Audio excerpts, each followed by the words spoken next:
Rizal Cali ternyata membiayai dana kampanyenya Anies Baswedan, teman-teman. Kita bisa lihat pantasan kampanye kemarin ada yang menjanjikan BBM gratis. Inilah Rizal Cali, penyokong dana kampanye dan pemberi fasilitas jet pribadi untuk Anies. Sama-sama orang nyaman, teman-teman. Kalian harus tahu kalau Anies Baswedan itu gunain jet pribadi yang katanya milik Riza Khalid. Oke, saya kasih tahu ya faktanya berdasarkan data yang saya dapat. Yang pertama, jet pribadi tersebut itu disewa oleh Nasdem demi kepentingan safari politiknya Anies Baswedan. Disewa. Ya, disewa. Lalu pas saya cari tahu apakah benar jet pribadi tersebut itu adalah milik Riza Khalid. Pas saya cari itu juga nggak ketemu buktinya. Bahkan 10 media kredibel kayak Tempo, terus kayak Detik.com, terus apalagi tuh Antara News ya kalau nggak salah. Intinya ada 10 media kredibel yang saya cari itu nggak mengatakan bahwa jet pribadi tersebut milik Riza Khalid.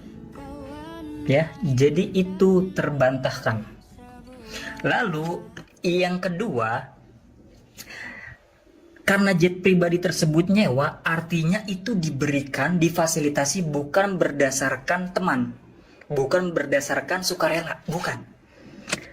Kalau misalkan emang Anies Baswedan ini dapat fasilitas dari seseorang yang kaya gitu kan, terus dikasih, nah itu kita bisa bilang lah kalau misalkan dapat jet pribadi dipinjemin dari orang yang suka sama beliau.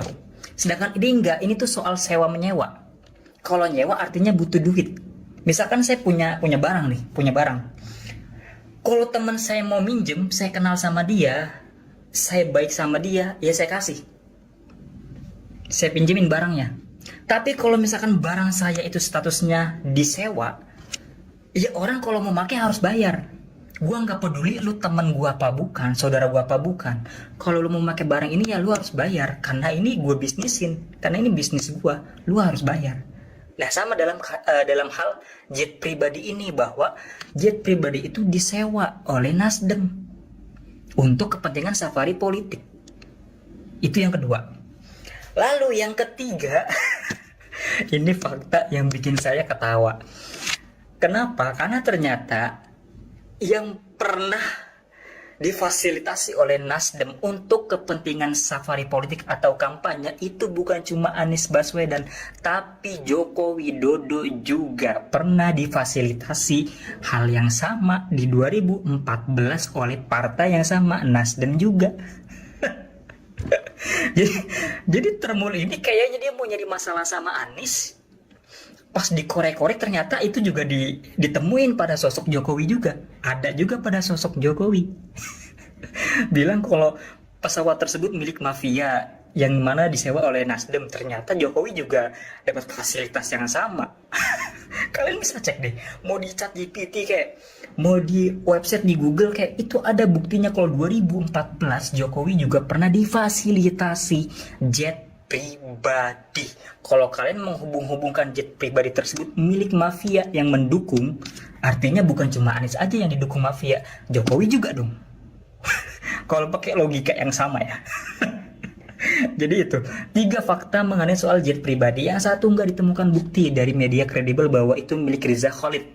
Yang kedua itu jet pribadi sewa, bukan dipinjemin sama seseorang pembisnis, bukan dipinjemin sama seseorang yang kaya raya, bukan, disewa, bayar. Nah terus yang ketiga, bukan cuma Anies Baswedan, Joko Widodo juga mendapatkan fasilitas yang sama. Contohnya ke beberapa kota ini nih ya, itu dia pakai jet pribadi. Nah lalu ini kan fakta nih, ini fakta soal jet pribadi. Sekarang saya mau berandai-andai. Seru nih, saya mau berandai-andai. Seandainya ya, ini kita pakai kalimat seandainya bahwa itu benar jet pribadinya milik Riza Khalid, lalu apa hubungannya? Lalu apa? Coba. Kalau seandainya memang benar nih, seandainya benar itu jet pribadi milik Riza Khalid, terus kalian mau ngomong apa? Kalian mau ngomongkan, oh kalau itu pesawatnya Riza Khalid berarti artinya Anies Baswedan didukung sama Riza Khalid. Berarti Anies Baswedan kerjasama dengan Riza Khalid. Ya kalau misalkan Anies Baswedan pakai jet pribadinya disebut kerjasama, berarti Prabowo Subianto yang ketemu sama Riza Khalid langsung salaman, tatap muka juga kerjasama dong. Joko Widodo keluarganya ngundang Riza Khalid sebagai tamu VVIP juga ada kerjasama dong.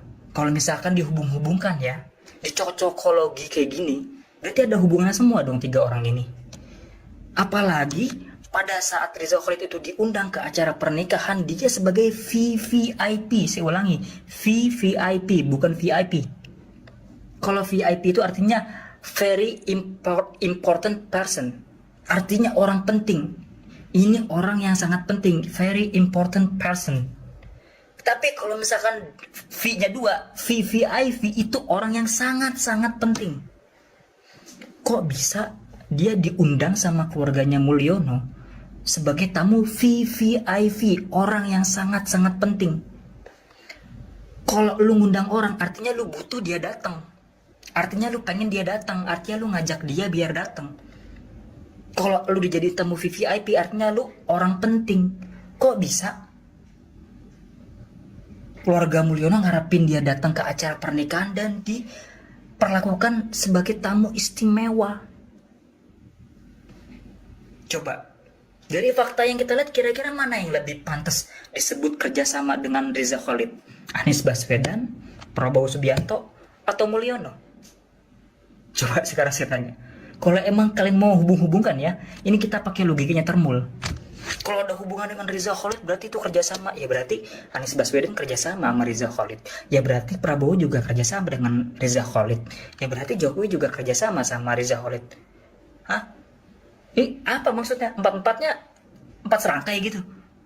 Tiga-tiganya kolaborasi gitu dengan Riza Khalid, sedangkan mereka tuh beda-beda jalanan politiknya. Nggak masuk di akal.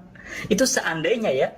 Jadi secara fakta itu nggak kebukti, secara seandainya pun nggak make sense, nggak masuk akal. Oh iya, dan terakhir ya buat teman-teman yang mungkin baru mampir ke TikTok saya, baru ngefollow saya mau ngasih tahu kalau saya ini bukan perempuan. Soalnya ada yang manggil saya di komentar itu dengan sebutan Mbak dan Bu. Saya ini lanang loh, iki lanang gini. Bukan perempuan. Ya, intinya terima kasih buat teman-teman yang udah nge-share video ini, yang udah komen di video ini. Sehat-sehat buat kalian. Pilpresnya emang udah selesai, tapi setiap gua ngeliat komentar Voters 02 atau buzzer 02 itu bener-bener bikin gue naik darah. Kayak maksud gua, lu jangan begitu bodoh lah. Setiap menerima berita lu langsung sebarin copy paste ke komen lain. Lu tuh ada namanya cross check research. Gue aja ada di komen gue nih kemarin soal Riza Khalid terkait tiba-tiba sama Anies dihubungin, tuh gue langsung nyari loh. Gue selalu tahu gue nyari sampai 3 jam loh. Apa sih hubungannya? Terus kenapa sih disangkut pautin? Gak ada kaitannya, tapi kenapa masih aja tuh Anies lagi. Menurut gue, lu jangan bodoh-bodoh banget lah. Gue tahu kalau memang kapasitas aku segitu ya udah nggak apa-apa. Cuma jangan terlalu cepat menyebarkan hoax. Itu tuh jadinya misleading, lu jadi menyesatkan ke yang lain, tau nggak? Riza Khalid pernah menyokong Prabowo Hatta dalam Pilpres tahun 2014. Dalam Pilpres 2024 ini tidak bisa masuk ke Prabowo karena ada residu di Pilpres 2014. Riza ini ikut menyokong pasangan Hatta dan Prabowo. Cuma sokongannya itu gak sesuai janji gitu loh, Kang. Jadi ini yang membuat Prabowo ini membekas lah sehingga di 2024 ini Riza gak masuk. Jadi ada kerabatnya Prabowo itu membawa perusahaan Rusia, investor dari Rusia yang dibawa oleh kerabatnya keluarga Prabowo ini ya setujulah kira-kira menanamkan investasi di Indonesia. Tapi di-tackle oleh Riza Khalid. Nah ini yang membekas juga nih sehingga akhirnya ya sekarang lah apa yang terjadi ya Riza kemudian terseret-seret dalam proses ini kan. Nikah anaknya Presiden Jokowi di Solo, Gibran. Tahu-tahu datang Riza Khalid pakai jet pribadi, dijaga khusus, difoto khusus. Wah, mulai ini saya, kok kayak begini? Kok musuh kita jadi VVIP? Nah, pulang Pak Sudirman nanya ke Joko Widodo, Pak, kenapa Pak? Riza Khalid jadi tamu VVIP, sementara kita perang. Nah, saya udah mencuriga, ini orang ini ada main nih antara Joko Widodo sama Reza Khalid nih. Nah, apa kata dia? Nyatakan undangan saya dijual, diatur-atur oleh orang lain. Itu alasannya Joko Widodo. Dalam saya, ini orang ini memang pembohong.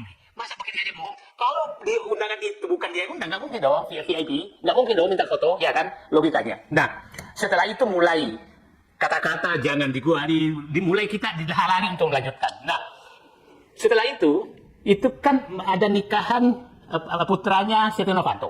Nah, kita diminta menghentikan kasus Papa minta saham. Kasus Papa minta saham, setelah itu loh kok dihentikan. Nah, sampai Pak Sudirman Said menyatakan itu rekaman ada di Said Didu semua. Jadi kalau saya menghentikan, Said Didu yang menghentikan susah. Nah, saya dipanggil oleh petinggi bank negeri ini, saya menyatakan saya tetap akan jalan walaupun Anda menghilangkan saya akan tetap jalan membongkar kasus Papa minta saham.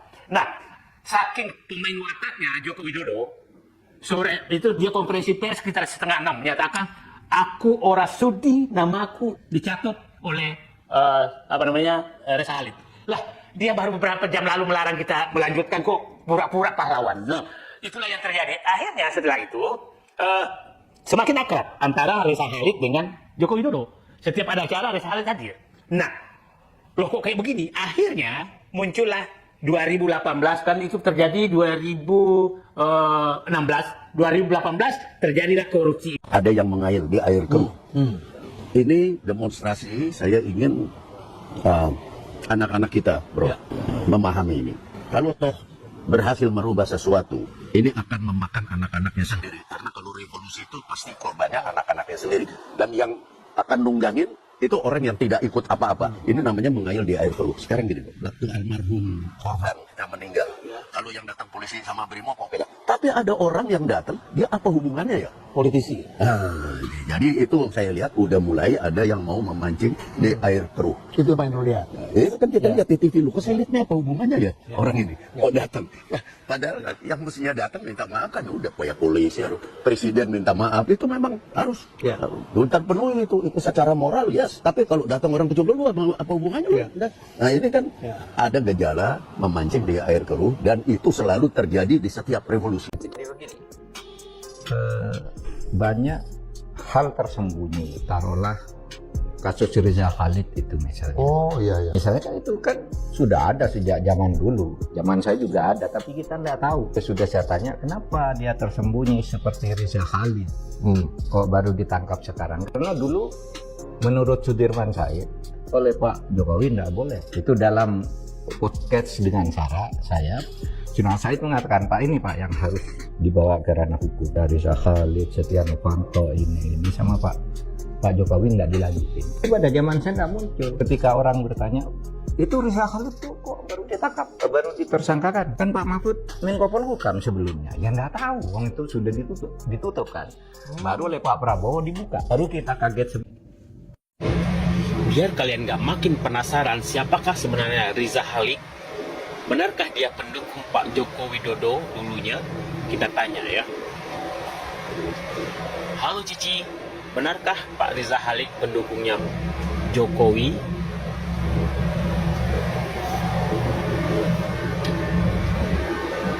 Halo, berdasarkan informasi yang tersedia, tidak ada indikasi bahwa Reza Khalid adalah pendukung Jokowi. Justru, beberapa sumber mengaitkan Reza Khalid dengan kasus yang berpotensi menyeret nama Jokowi dan keluarganya. Selain itu, Reza Khalid juga disebut-sebut oleh beberapa menteri Jokowi terkait kasus korupsi dan pencucian uang. Berikut informasi lebih lanjut tentang keterkaitan nama Jokowi dan Reza Khalid. Potensi kasus hukum, beberapa kasus hukum yang diduga melibatkan Jokowi dan keluarganya bisa terungkap jika Reza Khalid memberikan kesaksian setelah ditangkap. Keterlibatan dalam skandal, mantan Sekretaris Menteri BUMN, Said Didu, mengindikasikan keterlibatan Jokowi dalam skandal Reza Khalid yang merupakan tersangka dugaan korupsi tata kelola minyak mentah dan produk kilang periode tahun 2018 sampai tahun 2023. Kasus TPPU, Reza Khalid telah menjadi tersangka tindak pidana pencucian uang TPPU sejak 25 Juli tahun 2025 dan masuk dalam daftar pencarian orang DPO pada 19 Agustus tahun 2025. Perlu dicatat bahwa ada kelompok yang disebut Jokowi Haters yang terdiri dari berbagai pihak, termasuk loyalis rezim Orde Baru dan kelompok Islamis yang merasa Jokowi tidak mendukung kepentingan mereka. Namun, tidak ada informasi yang secara langsung menyebutkan Riza Khalid sebagai bagian dari kelompok ini. Nah, ternyata ya benar-benar luar biasa para buzzer ini selalu dikait-kaitkan dengan Pak Anies, padahal nggak ada sama sekali ya. Kendalinya adalah geng Solo lah. Iya, betul. Karena kita lihat makanya pada saat demo ini dibegal, kan kita lihat siapa yang bermain. Di sana ada YouTuber Nusantara, di sana ada Cokro TV, di sana ada Laskar Cinta Jokowi. Bahkan sebelum kejadian ini mereka sudah mempropagandakan untuk demo. Dan itu ada di videonya. Oke. Ada. Jadi gini, rasanya kita juga nggak perlu takut lah untuk menyatakan bahwa siapa di belakang aksi demo ini. Gitu loh. Apa bukti yang bisa mempertautkan Riza Khalid yang dendam dan merasa dikecewakan Prabowo, kemudian berjalin kelindan dengan kekuatan geng Solo? Kita kan tahu, Pak, jadi bahwa persoalan kasus korupsi Pertamina itu korupsi kebijakan, Pak, yang dibiarkan sekian lama, ya kan, di mana godfather-nya adalah Riza Khalid, ya. Dan tentunya tidak lepas dari kepemimpinan Jokowi pada saat itu. Kemudian di situ juga ada Erick Thohir, gitu, Pak, ya. Nah, ini kan sebuah kecemasan bersama nih, ketika Prabowo udah mulai mengusik, ya kan, kepentingan mereka. Tentunya sekarang ini Riza Khalid juga berkepentingan, Pak, gitu. Dan juga saya yakin, ya kan, kubu geng Solo juga sekarang menagih janji, artinya gini, dukung, bantu, dan itu sudah merupakan satu sistem yang sedang berjalan, Pak. Jadi boleh dikatakan begini, zaman Jokowi itu korupsi udah kayak pesugihan, satu saat ditagih, gitu.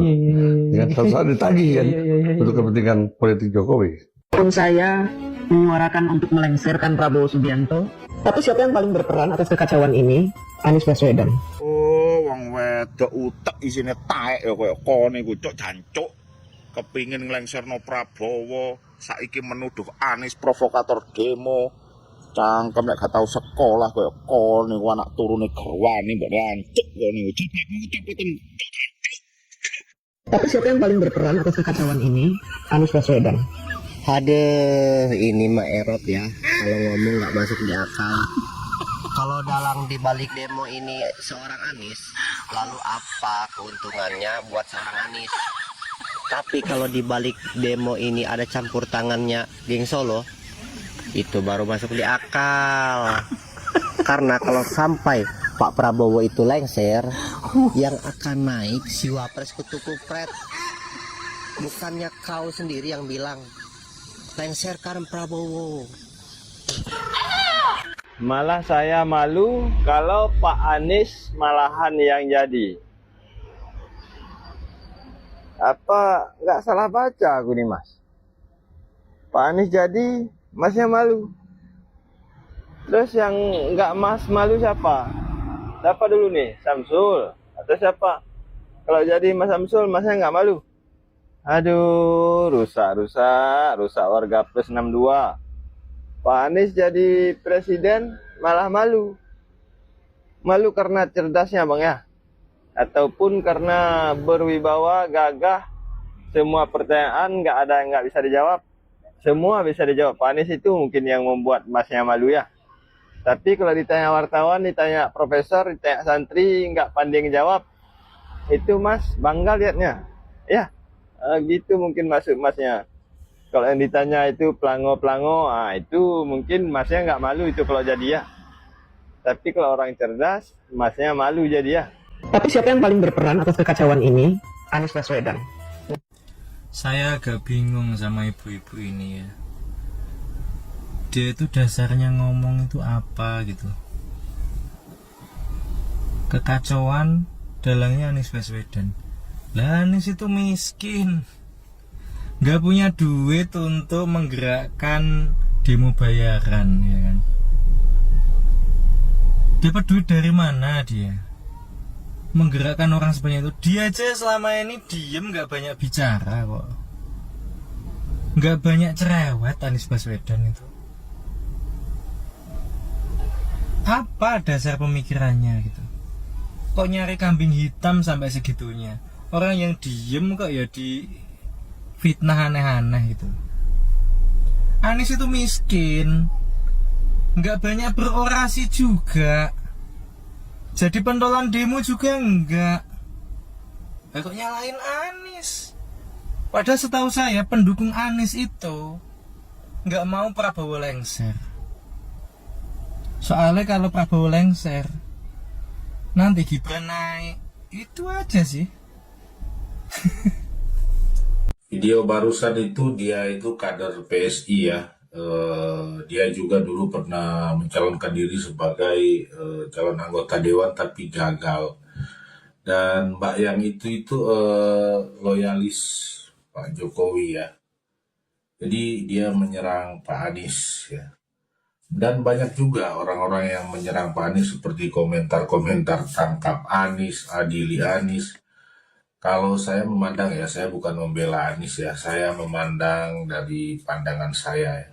Kalau memang Anies itu berkasus ya, bermasalah, pasti sudah ditangkap guys, sudah diadili ya, sudah diproses hukum sangat cepat. Karena Anies ini adalah lawan politik ya, pasti sudah dibolak-balik di sidang.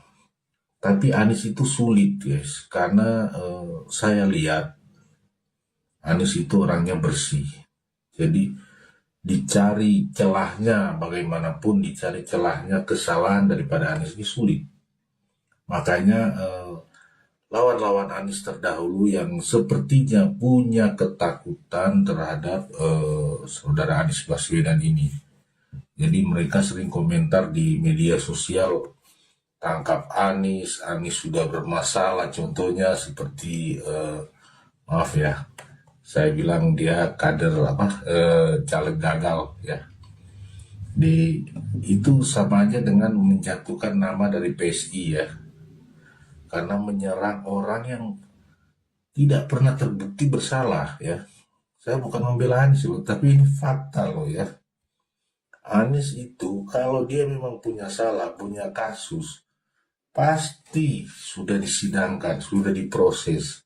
Sayangnya dia tidak ada kasus, dia tidak ada masalah, dia tidak pernah melanggar ya, dia tidak korupsi. Saya bukan membela loh, tapi saya melihat dari pandangan saya, Anies itu sulit untuk dijatuhkan karena tidak ada celah untuk menjatuhkan dia ya. Itu kekuatan dari Anies itu ya, dia bersih. Mohon maaf kalau saya tidak sependapat dengan kawan-kawan yang lain. Ini pendapat pribadi saya. Dari cara pandang saya, Tom Lembong aja kemarin itu kan sempat diproses. Padahal Tom Lembong itu kan cuma masalah gula itu ya. Nah, kalau Anies itu apa yang mau diproses? Ya. Apa yang mau diproses? Kalau memang Anies salah, pasti sudah diproses. Ya. Cuma karena memang dia tidak bersalah, tidak ada masalah, jadi sulit. Makanya akhirnya sering kita melihat banyak komentar-komentar, udah waktunya tangkap Anies, tangkap Anies. Saya kalau lihat dia itu ketawa saya, lucu kawannya. Oke, komentar kalian gimana? Lagi rame dan saling tuduh siapa dalang dibalik kerusuhan demo kemarin. Ada yang menuduh A, B, dan C. Tapi nanti ujung-ujungnya yang ditangkap kroco-kroco semua, bazir-bazir semua. Gak pernah terungkap siapa bos besar di balik itu. Sederhananya gini, tujuan mereka kan ingin menggulingkan Prabowo, ingin melengsarkan Prabowo. Seandainya mereka berhasil melengsarkan Prabowo, kira-kira siapa yang diuntungkan dari lengsernya Prabowo? Coba kalian pikir dah. Coba kalian pikir baik-baik, siapakah yang paling diuntungkan dan paling bahagia? Udah tentu dan udah pasti geng Solo kan. Tujuannya apa? Biar wakil ini naik jadi presiden kan. Itu kan tujuannya. Dan tentu yang paling bahagia itu ternak-ternak Mulyono kan. Iya kan? Naikin isu Riza Khalid di tengah hiruk pikuk dunia ini itu merupakan nice move sih menurut gua. Karena lumayan efektif ya untuk memecah suara rakyat. Jadinya ya sebagian orang nggak lagi fokus pada tuntutannya, pada isunya, malah menerka-nerka gitu, mengasumsi-asumsikan siapakah dalang dibalik semua ini. Terciptalah poros baru untuk buat buyar Marcella Santoso, George Soros, Riza Khalid. Padahal demonstrasi itu ya sederhana, sesederhana lu satu rasa sama gua, kita bisa ketemu di jalan. Rasa ketidaknyamanan akibat kebijakan pemerintah yang jelek, rasa marah akibat pejabat yang ngaco. Semua rasa yang lu rasain, yang gua rasain, itu tuh valid. Perasaan gak bisa bohong, anjay. Lagian ngusut Riza Khalid mah biasa aja menurut gua, gak perlu diglorify. Emang presiden mah harus itu nangkepin koruptor, bare minimum. Segitu-gitunya Jokowi juga dia nangkep Setnov loh, yang pada saat itu sangat powerful, ketua DPR. SBY juga berhasil nangkepin ketua MK yang korup, Akil Mokhtar tuh kuat. Sekorup-korupnya Soeharto juga bisa menindaklanjuti Ibnu Sutowo yang korupsinya bikin negara hampir bangkrut. Jadi ya biasa aja. Kalau ngasih penghargaan ke mantan koruptor ya nggak biasa sih. Kecuali kalau Prabowo tegas itu, miskinkan koruptor, sahkan perampasan aset, kembalikan independensi KPK. Beuh!